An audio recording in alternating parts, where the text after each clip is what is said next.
So I have a Galaxy S10. At the front you can see it looks fine except all those fingerprints. But when you look at the back, oh wait, you actually can't see it. Let me just remove the case.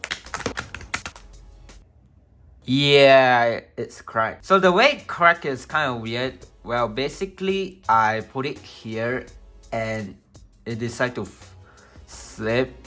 Is it what it called? I'm not sure. After that thing happened, I got this case, the other box case. I was thinking about getting a other case, but the other case I found is they feels cheap. So this is the only good like cheap case I can find. It's cracked right here. You can see all those crack. Good thing the front still works. If the front is like cracked, yeah, there's no point like fixing this thing because the screen is crazy expensive for some reason on one of these. So I got a new back glass right here. No idea what's this. Got the suction cup, which I have a lot of these, and a guitar pick, which I have a lot of these. So we got a back glass here, a replacement one.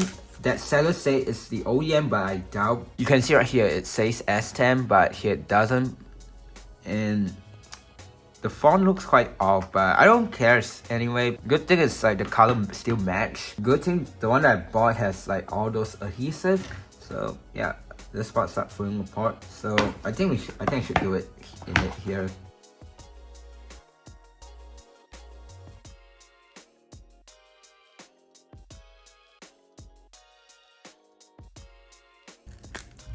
Oh yeah, there we go.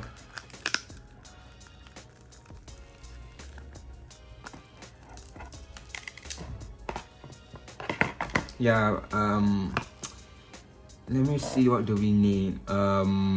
Yeah, I don't think we need anything. This is why I prefer fake Samsung. You can just straight away remove the back glass and just straight away get into battery. And if you crack one of these, it's quite cheap to fix compared to iPhones. Well, I gotta clean the phone first before I put the new glass back in.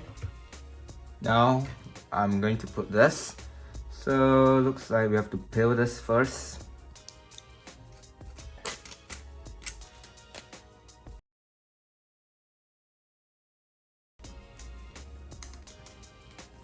Alright, there we go. Now, I'm going to peel this thing off. Wow, it looks like brand new now. That's cool. Done.